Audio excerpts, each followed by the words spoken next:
Hey everybody, Mike here, My Car Shop. Stick around to the end of this episode. You're not going to want to miss it. We've done a major improvement to the shop. Hey now, don't be skipping ahead. I caught you. I saw what you were going to do. Watch the whole thing. Welcome back, fellow shop rats. It's been a hot minute since I've been out here in the shop. There's been so much going on, and it's actually been a couple weeks since I've even had time to get out here. So today I want to kind of push the walls back and kind of fill you in on what's been going on. And well, there's just going to be stuff. And yes, we're going to do a couple things here on some of the projects. So as always on this channel, it's not about the projects as much as it is coming and spending the day here with me in the shop, and we get to work together. So let's get after it. Oh, would one of you guys go over and turn the compressor on? I forgot. Again. This is My Car's Shop. In the ideal world, I would have time every time I'm out here working to get things put away and cleaned up and all of that stuff. But the reality is, with my life the way it is I've shared before here on the channel, I often get just enough time to get an episode done for you guys, get something done on one of the projects, and then spend 3 or 4 hours on that same day getting that video edited, rendered down, and uploaded into the scheduler on YouTube. Some people would say, well, why don't you film one day and do the editing another day? There are so many squirrels and shiny pennies in my life, and one phone call can come along and change everything. And the way I function best is to look at it all as one big task and get it all done. So as a result of that, the second thing that happens is the shop becomes a catch-all where there's other stuff going on here on the homestead, and we have had so much going on around here besides what's going on here in the shop. And the shop becomes open the door, throw stuff in because it's going to rain, or open the door, throw stuff in because we're done for the day and we need it all again tomorrow to go back out and work on what we're working on. And then maybe we didn't get back to that. Well, maybe some of you understand how it goes. Let's get, I'm going to take a few minutes and start by cleaning up this spot, and then we'll pick another spot and we'll just work our way around. Now, I'm not going to film all that for you, obviously, but I'm just being realistic in, sharing a day here in the shop and what it is. I know that about 80% of the DIY guys that are here on the channel will completely understand and get the struggle of wanting to get stuff done on a project while still wanting to have a clean shop. And a year ago, when I was home a lot more than I'm able to be right now, I had one day that was just shop cleaning day, and during that week I would come out and that's all I would do is just push the walls back and get things organized. And that's not the reality of my life right now. So, it's the way it is. I also wanted to mention that and I'll take you and show you quickly what we have done here. There's a little hint up here in the corner.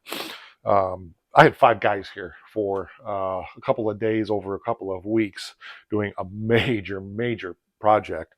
And that really, with 5 other people in and out of here, things get out of control real quickly, and it wasn't great to begin with. I know I did a video on my on my shop cleaning philosophy before, but what I'm doing is just basically focusing on the T's right now, the trash and the tools.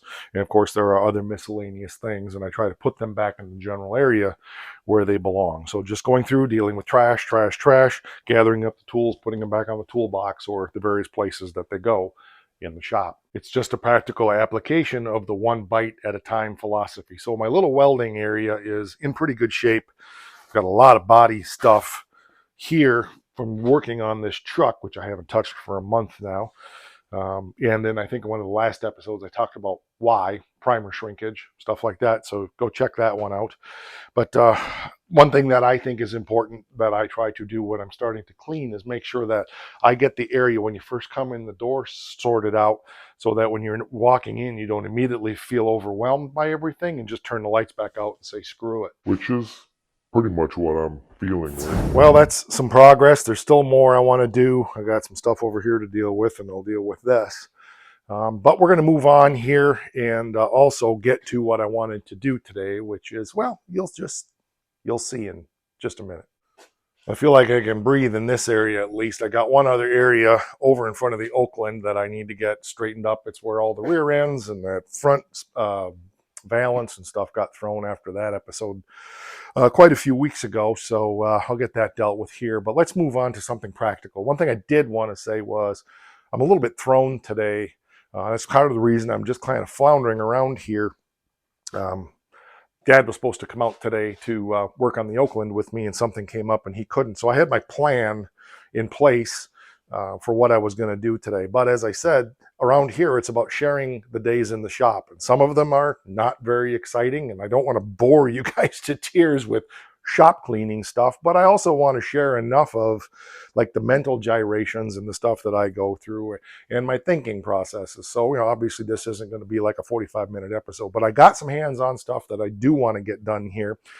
So let's get to a couple of those little projects because it's just a putter day apparently. One little project that I do need to do is replace the pad on my 1957 Rockwell DA board. I don't know if it's that old, but it's an old industrial one. And I've got some new material here in bulk, pretty much the same density. You're my density. Got to scrape all this crap off and we'll get that glued on there. And well, it'll be a little project that's going to be good because I can't really sand stuff flat with this thing the way it is. So let me get this cleaned off of there. I'm just going to get a scraper and scrape. And if I run into anything unique, I'll show you. Otherwise, we'll come back in the process of putting the new DA pad on. I just took a putty knife and whoosh, whoosh, whoosh, got all that off of there. But I got 4 screws that attach this to the vibratory unit here. I think I may pull those off, put the piece on, and then punch those holes back in. I'm not sure yet, but that's what my thinking is. Then I can get this good and cleaned up with a sander to get it to adhere well. That was a lesson learned. These all would have to come out also, and that's off the motor itself. These are just like little rubber vibrator pads. So took them off. I'm going to take my other DA and just clean that up real good, and then we'll get ready to adhere that. We got that all nice and cleaned up now, so we can go ahead and get our piece of rubber cut, figure out where those holes need to put in, put the screws back in, and just going to be stuff. So let's get her done. There we go. So I got it cut out. I got my holes marked by using the old piece there to line it up, and so we're good. Now I got to figure out how to punch some holes in there because I don't have a good set of hole punches. So I'll scratch my head on that. I got an idea. We'll pop those in there, then we'll get those screws put back in, and we'll get this glued down to the bed of the Thingo. We'll get some nice holes. I'm just using a socket, putting it against the steel top of my bench, putting it in position, and just pounding it with a big hammer. And boom, boom, boom. And those are the holes I'm ending up with. And I went extra big so I have plenty of extra room because I'm sure I'm not very accurate. Screws are back in, so we're ready to go ahead and adhere the thing with the adhesive. Like I said, we're going to add glue, I think. I prefer to do that. So we'll get a layer of glue on there. I don't know. Let me feel how sticky this is first. The decision was kind of made for me because as I was laying it out to make sure everything was good, it accidentally stuck on one end and it is sticky. So I think we'll be fine. So we got that fixed and much nicer now. So we can adhere our adhesive and put our sticky pads on there and go from there, because I always use the sticky back stuff, so it should be fine for that. It's the same material as what was on there before. All right, I'm in Becky's truck, got the battery hooked up, it's cranking over. I hear the fuel pump run, so let's see if it'll start. It hasn't been run since last year. Oh, there we go, cool.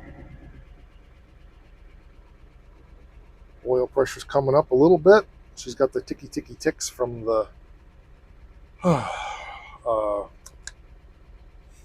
lifters. Normal, needs an oil change desperately, I'm sure. You can see how long it's been since we had the oil changed.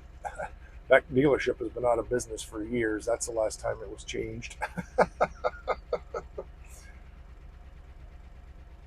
Nope, we got oil pressure. Very good. All right, we'll let this run a little bit, and we got to pump up some tires. That one's flat for sure.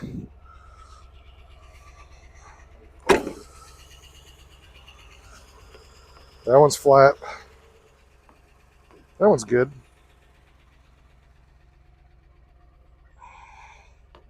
That one's still got air in it. And that's typical of this truck. It seems like the one on the driver's side go flat. We got new tires for it, but That's where we're at. So let's go get an air tank pumped up and get some air in this baby. Tires are pumped up. Let's see if she starts again. Always like it has. Lifter tick is almost gone. There's absolutely no brakes in this truck. She is sunk way down in the ground, so we'll put her down there in the low bowers.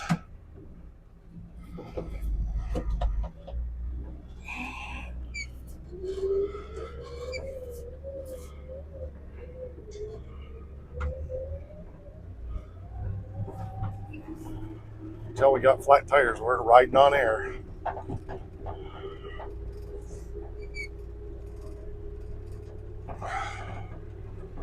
Yeah. But we're getting her up here in the queue. There's work coming on this one.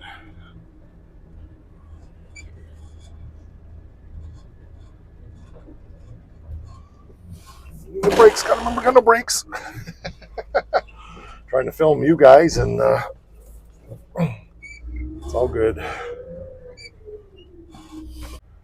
And that's what we've got to do. We've got to put tires on this, and we got to get brakes on it so that Becky can start driving it and get that stupid topper off of there that belongs on my 2004. Just stuff like that. But, oh man, the headliner is a wreck in here. At least there's no mice. Look at that. We'll have to make that pretty for. She's not going to live with that. Giving her a listen. Lifters are all quiet now. Oil pressure's good. Temperature's good. Gas gauge is terrible. We got to fix that. Running like a typical TBI. There's other episodes on the channel on this truck, but it's not bad. I've got a box back there for it that's in better shape. Like I said, that topper doesn't belong. It's just on there for a place to store it. I put the grill and everything back in the bumper. I've got all that for it. Replaced most of the sheet metal on the cab, fixed the cab mounts. They were shot. Probably not going to get the box on it, but I'll at least try to get it all one color, even if it's just like in primer. But yeah, she's up here now, so I got those tires right there on the ground. Those are the tires that are going on here. I wish that truck was in as good a shape as this truck, but this isn't four-wheel drive, and that is. And she wants that to use around the homestead and go over to the farm and haul stuff back. And it's a good truck for that if you like getting 8 miles to the gallon, because it's a typical 80s TBI engine. It's terrible. But yeah, that's what's coming on that. We've got to get the brake lines fixed, and we've got to get some tires on it, and then just bolt on the stuff that's missing. And like I said, we'll throw some color of some kind, probably just primer, so at least it's not like 17 different colors right now. So even if it's black primer, it's better than nothing.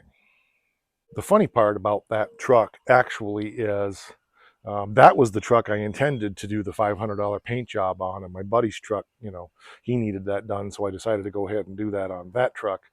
We may get a slam bam on this one at some point, but for now it's just about getting it back on the road so she can be using it. The most exciting news here, and what I wanted to share with you guys, is you'll notice that the TV that was there is no longer there. It's being relocated elsewhere in the shop for my viewing pleasure.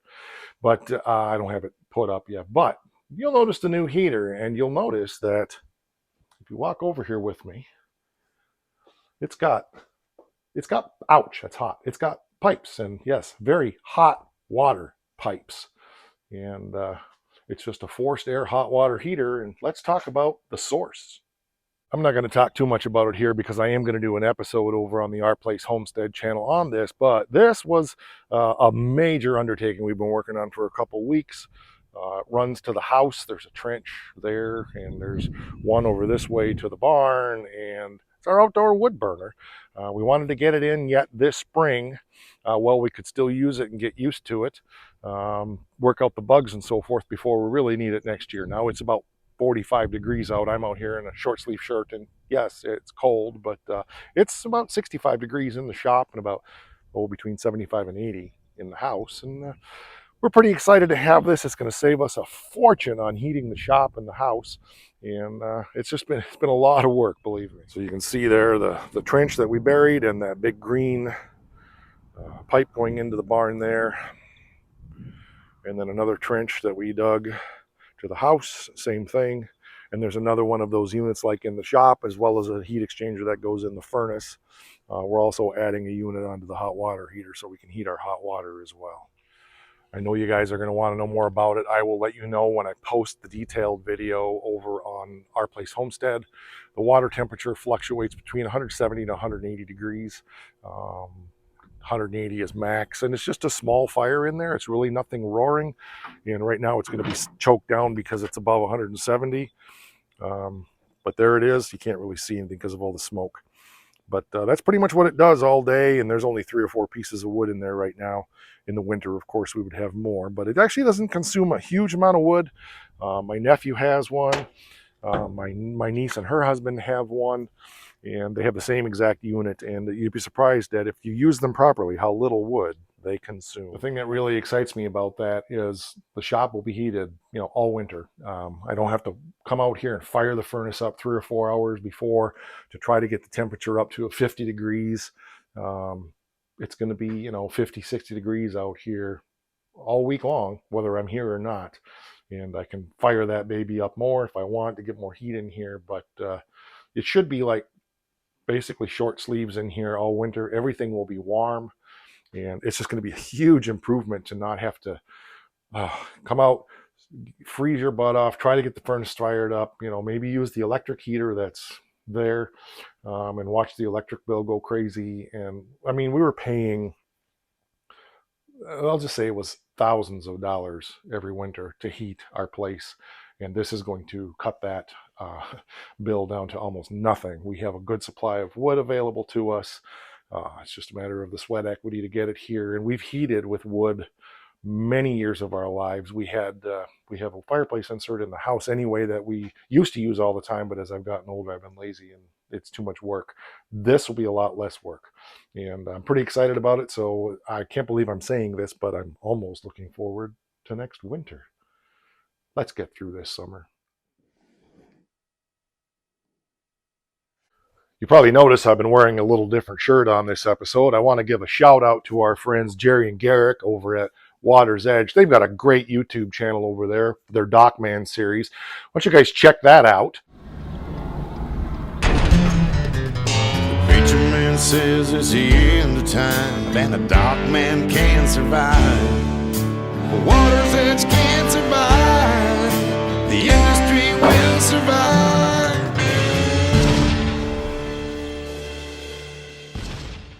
Doesn't that look cool? Man, it's a great series that I really enjoy. They also do a lot of installation tips, and it's just a fun channel to watch, so be sure to check them out. All right, I think that's going to do it for this episode. I appreciate you joining me for just another day here in the shop. It's what we do around here. It's not always about getting a lot of stuff done. Sometimes it's about taking little bites at a time. Oh, I almost forgot. Don't forget, it's really important. Rock!